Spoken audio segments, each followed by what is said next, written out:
I am with two dear friends. First of all, Prue Pittock, who is the illustrator of our new book, and we'll show you that in a minute.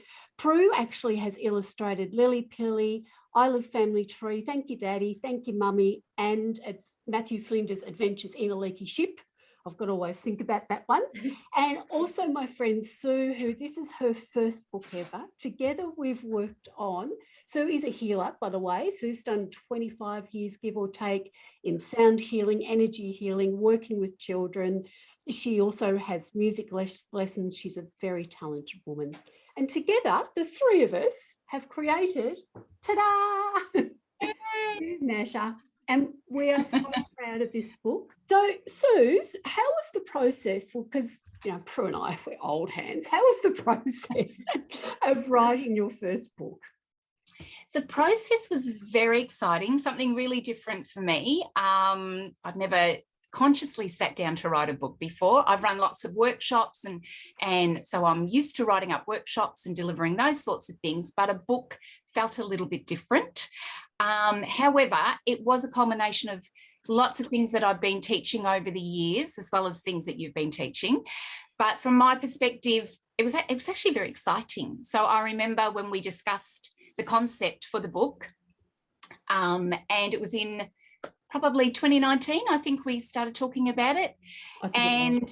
It was. And so I remember it was in November 2019, I can remember distinctly, that I sat down on the couch and I began to write. And so I had my little dog snuggled up against me at the time.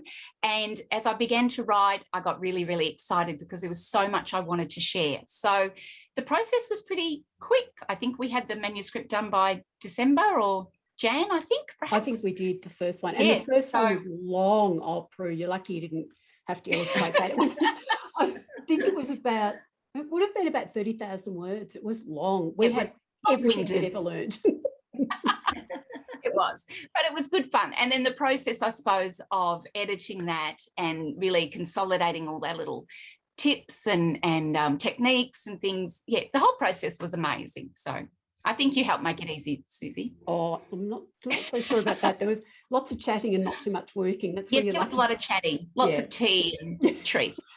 Lucky Prue, you're that little bit distant. Otherwise, we may never have got it finished. I don't know if you know this, but when Sue and I first started talking about the book, in fact, we might have told you, when we first started talking about it, we both went, oh, imagine if Prue could do it. Were you aware of that? Yes. I think Marianne did mention something a while ago. Yeah, just that it was sort of on the back burner and possibility. And so, it was lovely. So when you first saw the manuscript, mercifully quite cleaned up, what was your first reaction? Oh, I thought it was just lovely. Yeah, beautiful and just perfect for now, for kids and even adults. Like I've dipped in myself and, used some of the techniques. So thanks, girls. Oh, you're welcome. Yeah, no, brilliant. Oh, absolutely welcome. I think for me, what your work, Prue, brings to our work, because we were very mindful of not making it, oh, you're feeling awful or you're feeling this. We didn't want to name feelings. Negative, we didn't want to, as in we didn't want to make them good or bad. And I think for me, and I'll let Sue say, your illustrations, your style made it such a bright and hopeful book, just instead of here's a book about feelings. It's a really joyous book to me. Yeah. Oh, well, thank you. Yeah. No, well, that's, I guess I like to illustrate, bright and happy. And it was, lovely to put a positive, look on it. So what made you think we need to do this for kids? I think because generally I have been working with a lot of women. I do work with men also, but women tend to seek out nurturing and self-care practices. So it tends to be a lot of women.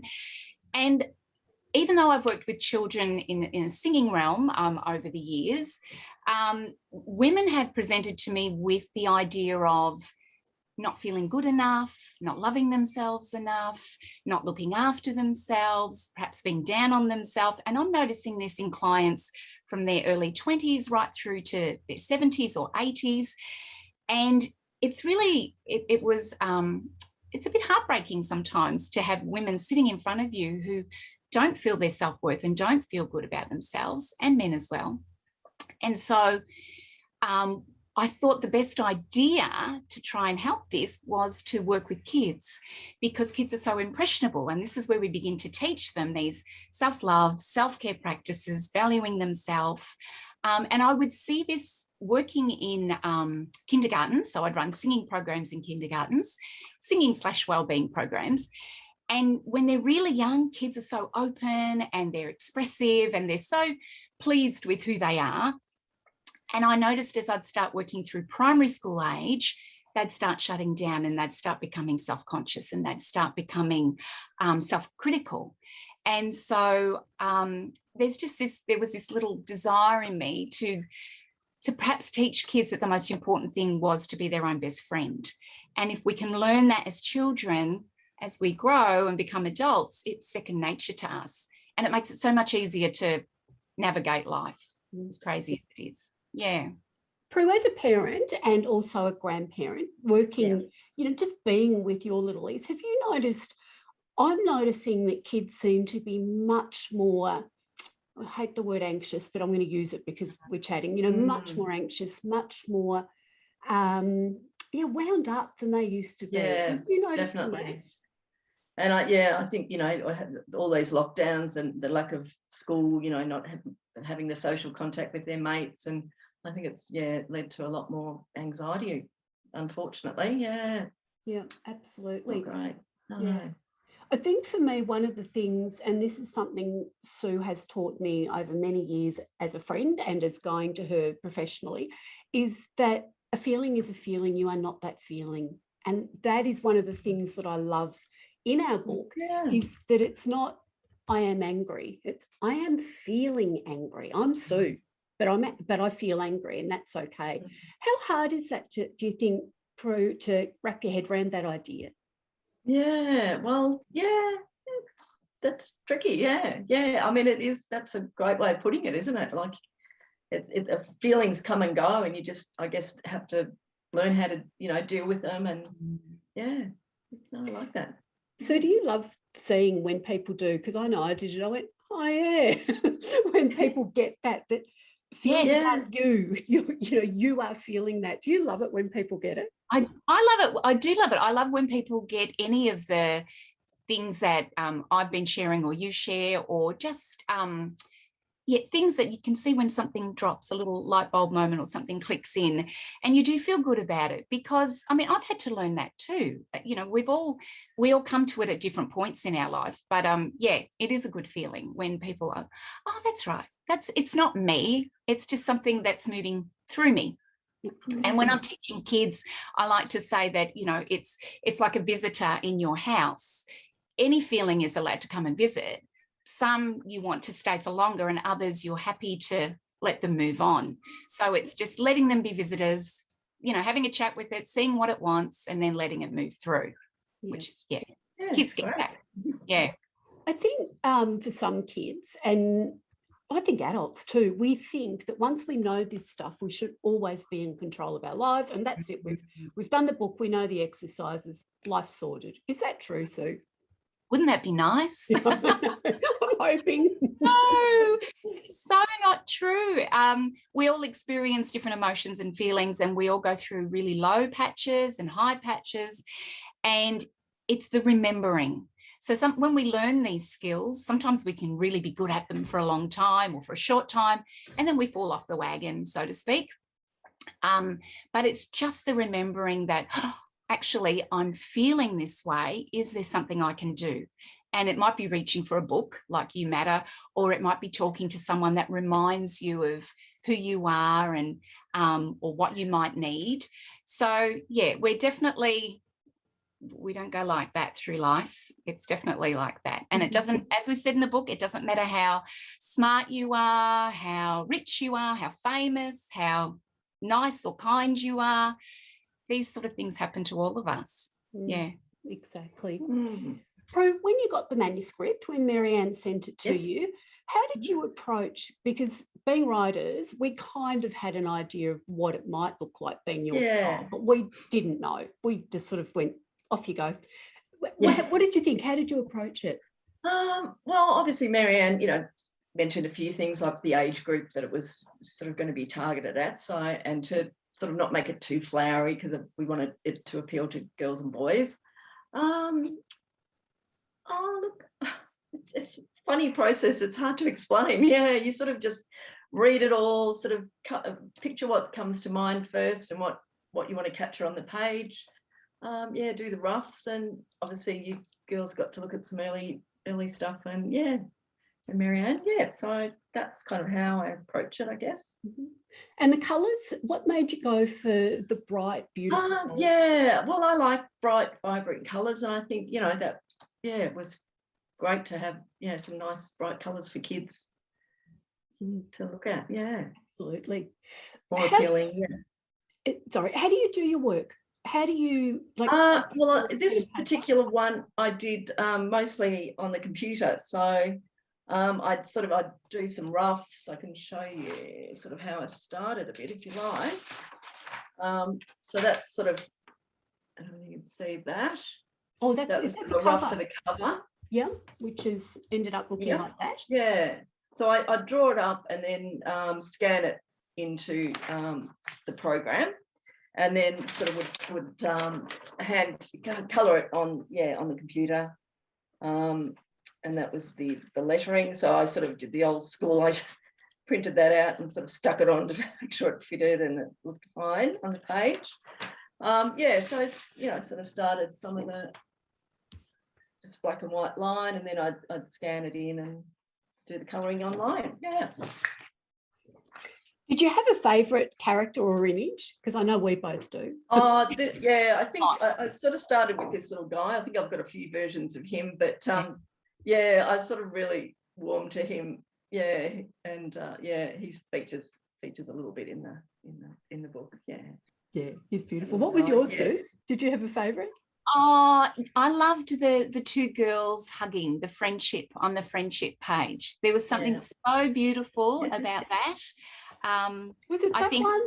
Was it the making? Oh, and I love that one too. I like the best friend talking like a best friend. This one. Oh, yeah, it's just so cute. Yeah. And I think to me, because that summed up the feeling that I think we wanted in the book. Yeah. And you summed it up beautifully, because we know we've got best friends that when we're feeling down, they tell us all the right things and they make us feel good. And it's about us learning to give that to ourselves. So I thought that was just so beautiful. I love heaps of other ones. Yeah. Oh, I know it's tough, isn't it? Prue, one of the illustrations, in fact, all of them that I thought was particularly clever, this little person here, they all could be, just about all of them could be either or. Was that deliberate to make them? Yeah, sort of, yeah. So that could either be a little girl or a boy, yeah. So, yeah. Because I think for me, that's the joy of the book, is that, you know, whether you're a boy or a girl, it is not a girl's book or a boy's book. That's right. Everybody's book. Appeal to both, yeah. Yeah, absolutely. Yeah. So what was the hardest thing in the whole of creating a book for you?